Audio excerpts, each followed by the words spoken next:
Hi everyone, I'm Les, And I'm Ashley. and you're listening to Anthropotamus, where we explore some of your favorite anthropology topics. Hi, everyone. Welcome to our latest episode of Anthropotamus. We're here today with Dr. Miriam Kilimo, Assistant Professor of Africana Studies at the College of Worcester. Her research interests have to do with politics of gender in contemporary Africa, women's political representation, development, practice, law, and governance. Wow, I cannot speak today. But today we're here to discuss her article, From Caretaking to Transaction, Women Politicians, Motherhood, and Political Authority in Kenya. Thank you so much, Dr. Kilimo, for being on here to discuss this with us today. Yeah, thanks for inviting me. Before we get into the article, could you tell us, how did you get into Africana studies, and what led you into this interest in gender and politics in Africa? hmm Yeah, thanks for the question. So for me, I studied anthropology as an undergrad, and I really got into anthropology because I was interested in the ways that I could get skills like ethnography and be able to use that to write stories. So I was very interested in stories and how people described their existence, their worldview, their cultures, belief systems. And so that was my foray into academia, and then subsequently did my PhD in anthropology. But more specifically into looking at gender and politics in Africa, it started for me by looking at the law. So I was at the time I did a master's in women's studies, and my research at the time was looking at female circumcision, which is also called female genital mutilation, as well as female genital cutting. So I was very much interested in looking at the law that had been created in Kenya. I'm originally from Kenya, and a new law was created in 2011 against the practice. So I was interested in looking at how this practice had influenced the women who are from circumcising communities, but also the process of creating this law itself. So broadly, my interest lied in looking at the intersections between law and gender. And so in 2010, Kenya unveiled a new constitution, and this constitution had a provision, a gender quota provision that's called the two-thirds gender principle, which stated that not more than two-thirds of an institution should have members from a single gender. And so that, as part of someone who was interested in the law, I was also very interested in looking at the impact of this gender quota provision, because it had been years in the making in trying to increase women's political representation. And then suddenly you have this new law that would hopefully be implemented at all levels of government and increase women's representation. So that became something that once I transitioned from looking at the law and female circumcision, I was interested also now in I'm looking at this constitution and this new gender quota provisions and its impact on women. And so that's part of how my own academic interest shifted into looking at gender and politics in Africa more broadly. But also on a personal level, I am the child of a female politician, and so I was, that became something that also interested me in trying to understand what it had been like for her to pursue politics in a male-dominated environment. So it's also part of understanding my own biography and the biography of my mother, in as much as it is also an academic part of my own academic endeavors.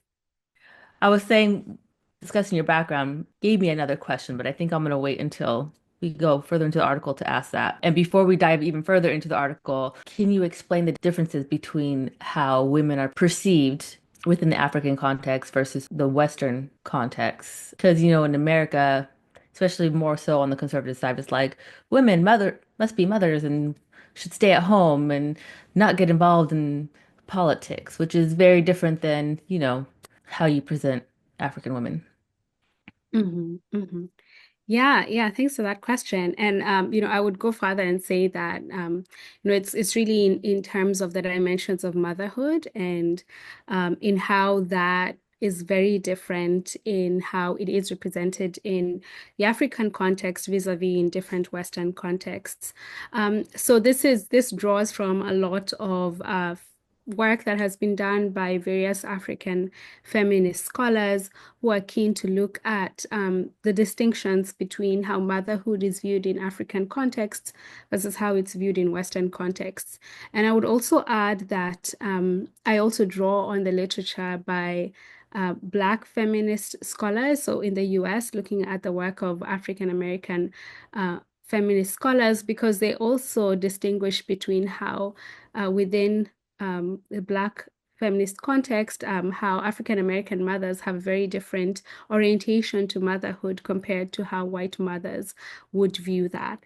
So I find a lot of interconnections in the ways in which both African and African American motherhood has been conceptualized by feminist scholars. So the key difference that has been there in the scholarship is first in how within, and I would preface by saying within a lot of white Western contexts, especially with what would traditionally be called as second wave feminism, is this idea that motherhood is an institution that is oppressive because it is in many ways, women are expected to stay home and take care of children, not necessarily progress in their academic or not academic careers, in any career. They're not necessarily progressing in their careers. And so in ways in which men are able to continue, right? And of course, this is a very heteronormative context that men are not able to continue men are able to continue in their careers in a way that women are not able to.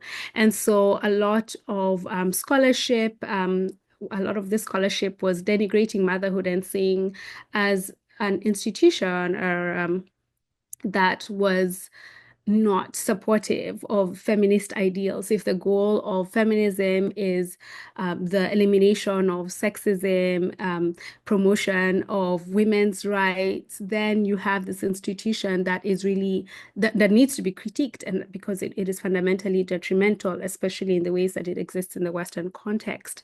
However, for African feminist scholars, for them, they did not see motherhood as an oppressive institution because looking at it historically in various cultural traditions, it was an institution that was revered. So you have in various cultures existence of institutions of queen mothers who have significant power, not just over their own communities, but their own kin networks, but also over the wider community. You have women who are motherhood itself, for example. There's various people who've written about how if you view a mother's naked body, that is a curse. So the mother body and the mothers themselves are seen as very powerful individuals in a way that they are not seen within the Western context. Another aspect of that is also how in Western context, in white Western contexts, you have this description of motherhood as something that is within a nuclear family. A mother is within a nuclear context and has her children and does not necessarily have influence over people outside of that nuclear context.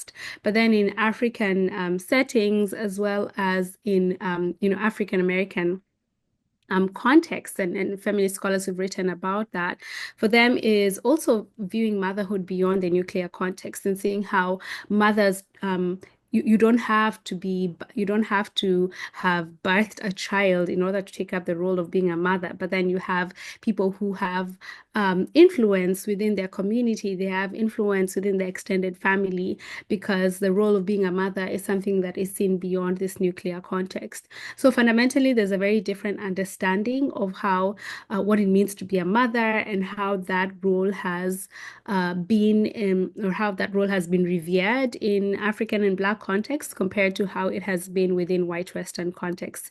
Now, that's not to say that things have not changed or things are not different in the present moment, or there are no critiques about the fact that maybe being a mother to our community can be a burden, even for people in African and Black feminist contexts. But then what I'm talking about is how fundamentally in that literature, there is that kind of distinction that exists between how feminist scholars have conceptualized the white Western feminism and its relationship to motherhood compared to how they have thought about African motherhood or Black motherhood.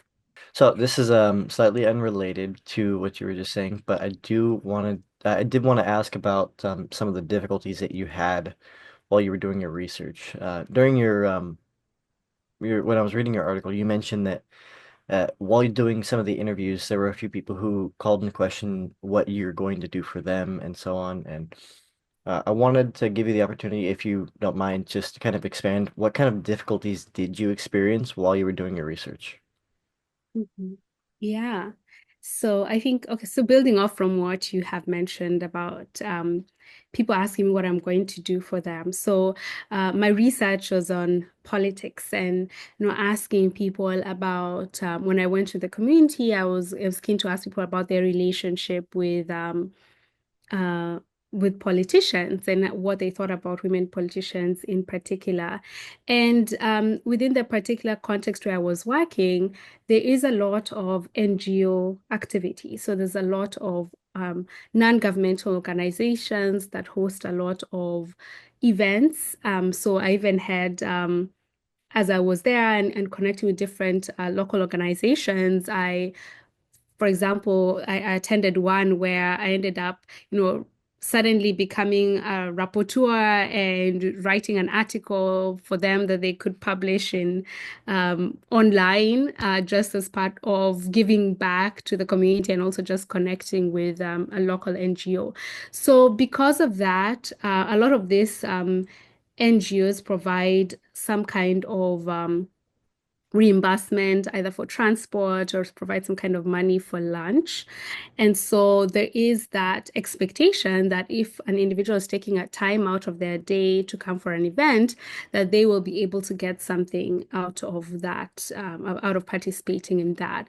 And so that was my assessment of times when I, for example, attended a community event or just a women's groups meeting and encountered individuals who would ask me, "Oh, so we are giving you this information. What are you going to do for us?" Because there is that relationship that has been established between people who might come off as researchers, as NGO officials who are involved in the community and collecting information or providing certain kinds of services, that there is that kind of transactional element in the relationship that is happening.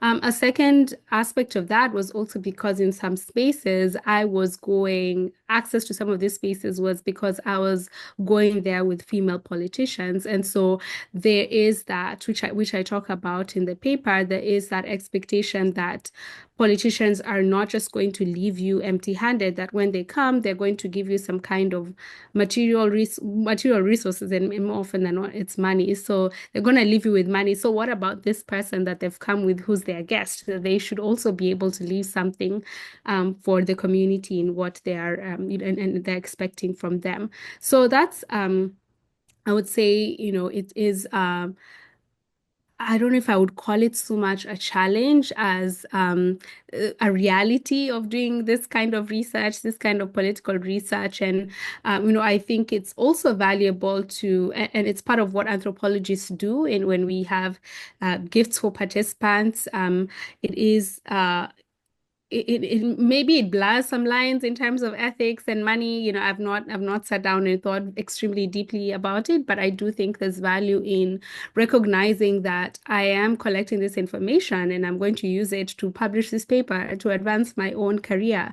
And so there needs to be a recognition of that and ways in which I can contribute to this women's group or contribute to this community, whether in through my own, if it's providing information about how to access universities abroad, or whether it's actually providing money, that I am ready and willing to do that while recognizing that I am benefiting from them. And so how can I be able to also give back to them? So that's part of the reality of doing research. I would say, something that was a challenge really was it is much easier to really access the community sometimes than it is to access politicians. So I would say some of my challenges of collecting data was really accessing politicians because they're very busy and or even accessing government offices. There is so much waiting that you have to do. So you'll go in the morning, someone will tell you to come at 10, but you won't get them until the afternoon, or suddenly they will have left and gone to something else. So there is a lot of waiting and waiting that you have to do. And by and large, the people who are even more suspicious about how you will use that information are really not the general public. It's really the politicians who might be more suspicious because they know how information can be manipulated when you go to social media, how someone could have recorded something and then released it and recording it secretly. So there is that kind of suspicion, especially around who might be a political rival or not. So I think that is probably more of the challenge of having to reassure them about what the goals are, what your interests are, as part of a larger desire to make sure that the experiences of women politicians have been documented, that they serve as this corpus of existing information that can be of value to future women who are interested to go into politics. So there is that that part of that I have to share, that I'm happy to share as part of what my vision for my work is. It's not just extractive, but I hope that it can be something that would shed a light on what it means to be a woman politician in contemporary Kenya. So, since your mother was a politician, did you find that helpful when trying to connect with people? Yes, absolutely. I would say, my mother was extremely helpful in um, being able to help me get even initial contacts of individuals that she knew who were part of the who are part who are who are still in politics. So I can't I have to give credit that that was very helpful for me. I also found it very helpful in terms of even telling me how I can interact with politicians. So being able to know how to address them, being able to, for example, for some of them who would have me in their vehicles and I would travel with them. How can I contribute some money towards their fuel? So being able to know how to have that kind of conversation, those are things that an insider perhaps would be the one who would let you know about that, or that's something you can be able to talk to them about it. So I would say that was very helpful for me. I also had an interest. It was also interesting because in some contexts, so I didn't always introduce. I don't always I don't move about my life in Kenya introducing myself by my uh, identity, or talking about my mother or that. So I'm often I go by my first name and my middle name, which is how I often identified myself. So it's not something that individuals would immediately recognize that, oh, you are connected to this individual. But if they found out, I was more than happy to acknowledge that yes, this is I'm related to this to my mother, but it's not something that I went about sharing. So I found that in instances where female politicians found out that information, they were very happy to, to say about, oh, she served as an inspiration, or, I recognize the kind of work that she did during her time in office,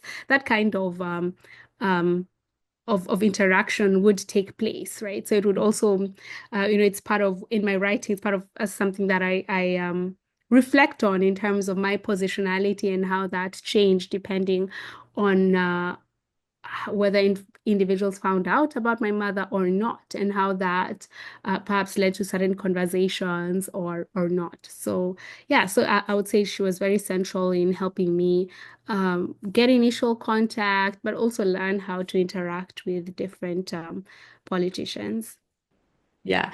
Going back to this idea of material exchange, I would Hmm. assume that there was also this kind of idea of material exchange with male politicians. Is that so? And if that is correct, I mean, are does this idea of exchange different with males? Hmm. Yeah, yeah, that's a If that great makes sense. question. Yes, yeah, it does make sense.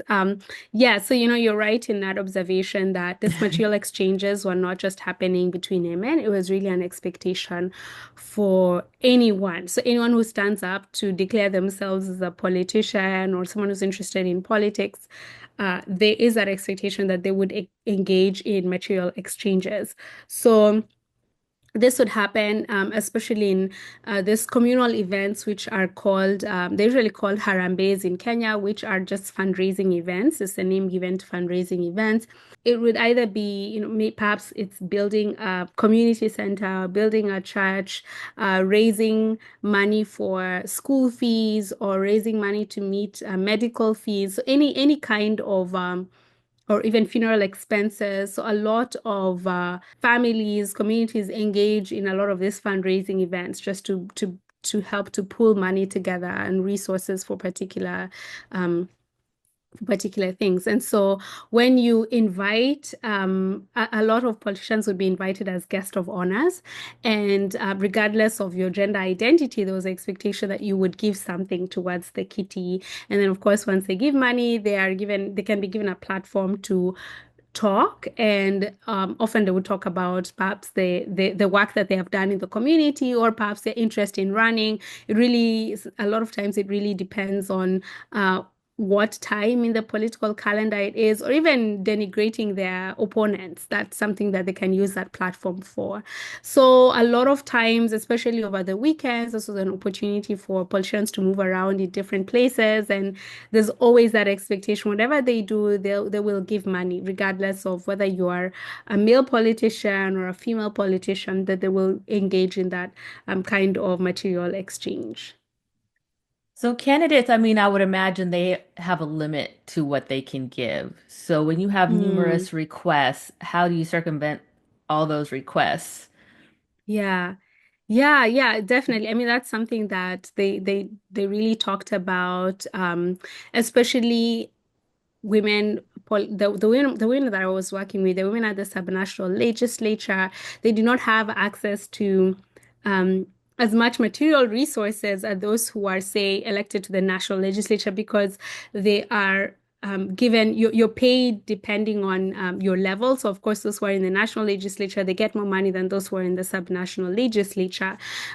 So for some of them, it could be things like just giving promises and saying like, yeah, I can help you, I'll help you in the future, or like, next month, or let's come back to this later, so it could be that kind of stalling, but also just closing your phone and not necessarily answering messages at that point, or just giving as little as you can, right? And saying and trying to explain like, okay, um, this is what I have for now, and perhaps I can, give give some more later. So it didn't always have, it doesn't have to be extravagant, a lot of money, but it can be just a little money that you give here, and then a little money that you give to um, another time. So really trying to plan oneself in how much you're giving. But there was definitely a lot of pressure to engage in those material exchanges. And of course, I didn't verify any of this, but a lot of them would say how or would mention how you'd find, or I'd say part of popular imagination is that politicians would engage in corrupt dealings because of this pressure that they have. So they have to look for more money in order to engage in material exchanges and give money to the community. And so, where do you expect them to get this money? They have to find ways in which they can get kickbacks of some sort and get more money in order to engage in this material exchanges. So it wasn't, the different tactics that the politicians could use.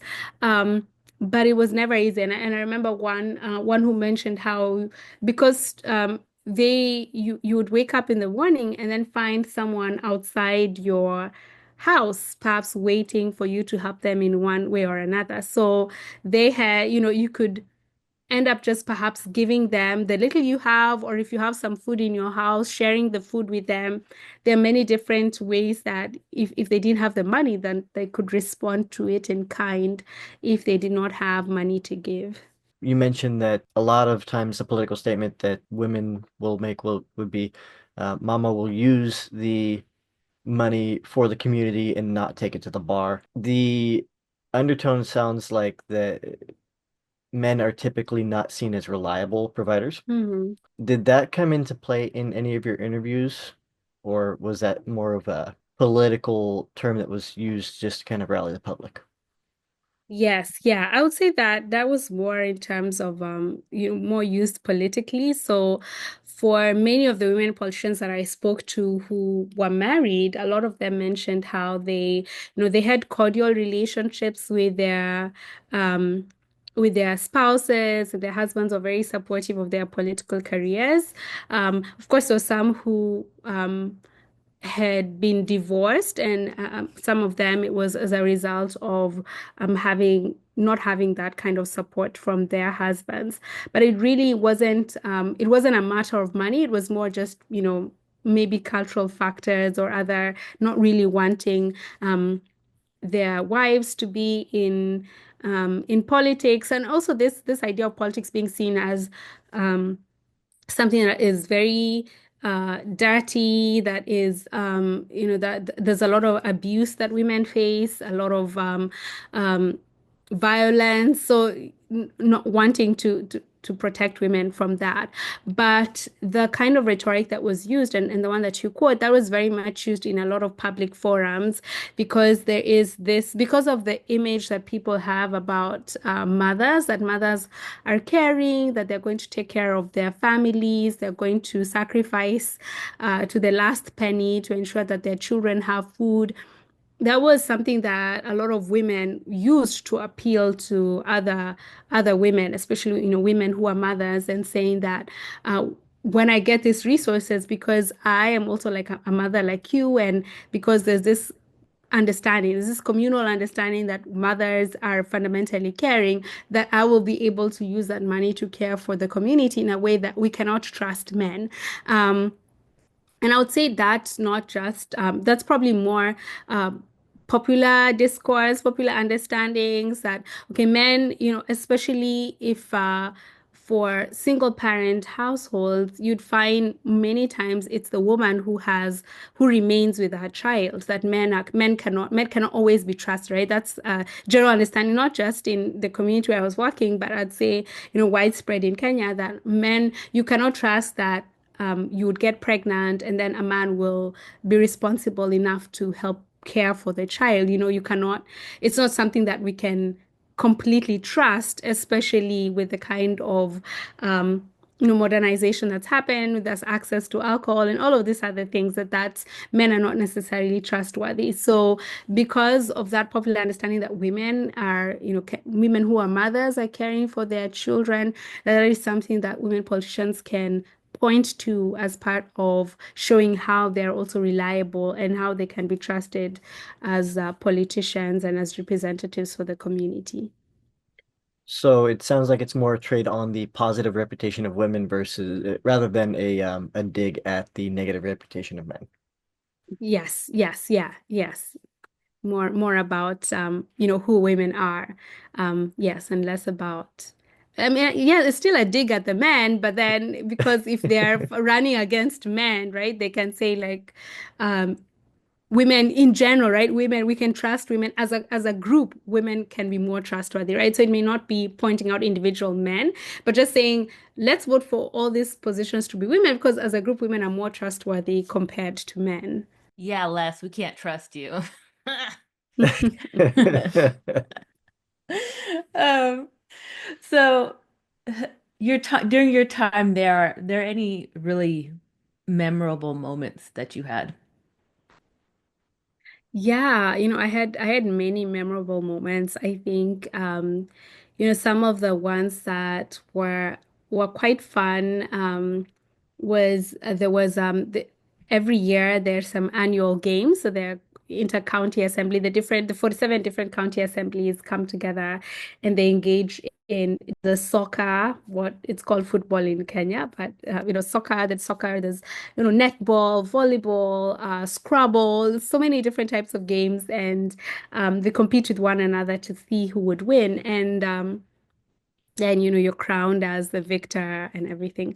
So that was very it was quite fun for me to I did not play any game. I kept on being my anthropology researcher self and just observing and then cheering on, right? That was part of what I did. So it was enjoyable to watch that and just see how um a lot of times my work was going to the county assembly and watching them participate in debates and then doing interviews outside, going to the community. So being in this place where people were dressed in sports gear and you were playing and interacting with people from different counties.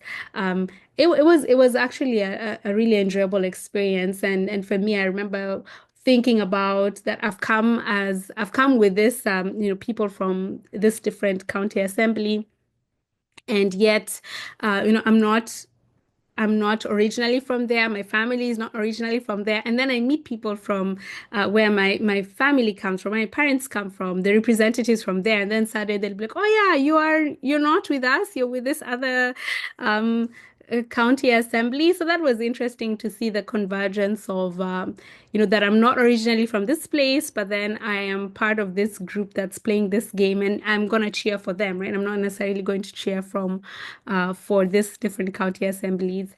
Yeah, so that was a memorable moment. Also, a lot of the community events.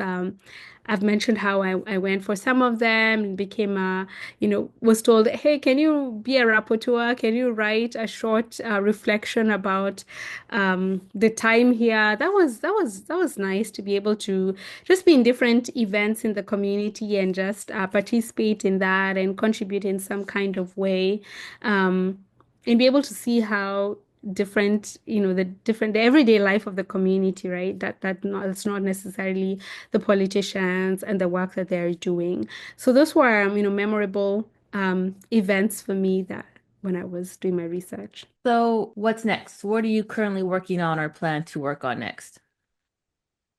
Yeah, so for me, right now, I am working on turning all of that research that I've done into a book. So I'm working on a book project right now, and yeah, so primarily focusing on the ways in which women use this idea of being women and being connected to women as part of how they're building their political careers.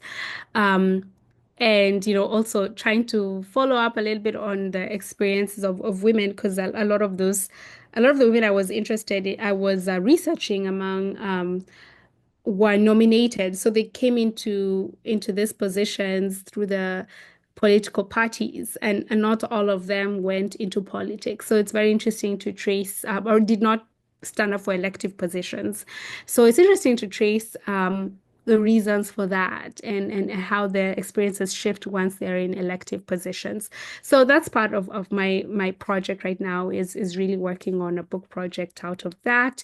And then in the future down the line, I am interested in switching a little bit of my interest into looking more at the experiences of women in post-conflict situations. So, specifically looking at the gendered experiences of women in a region in Kenya, in the North Rift region of Kenya, who are have come together as working in different local organizations and engaging in a lot of peace initiatives. So I'm interested in looking at what those experiences are and perhaps amplifying some of their, or I don't want to be the voice, but just seeing what kind of work that they are doing and perhaps how I can use my research skills to help to amplify, some of what the work that they're doing and how they're able to, or they're working to establish peace within their community, especially in using different kind of laws to do that. So there is this resolution called UN UN Security Council Resolution 1325. So this is it's this and it goes back to my interest in law, right? Looking at how different laws are implemented and how they're adopted as part of the language of peace initiatives. So I'm really interested in looking at how women are using that in part of the work that they're doing. Thank you again, Dr. Miriam Kilimo, for all your research and coming on the show with us today. Yeah, thank you. Thanks for your time. Thank you for your interest in my work and for your questions about it. And for our listeners, you can find us at anthropotamus.com. We're on YouTube, Apple Podcasts, Castbox, Audible. We're everywhere. And until next time, bye. Bye. Thank you all for listening. Distribution of Anthropotamus is in collaboration with the American Anthropological Association. Please continue to follow us on Instagram and Twitter at Anthropotamus for our latest episodes, show notes, and book discussion schedule.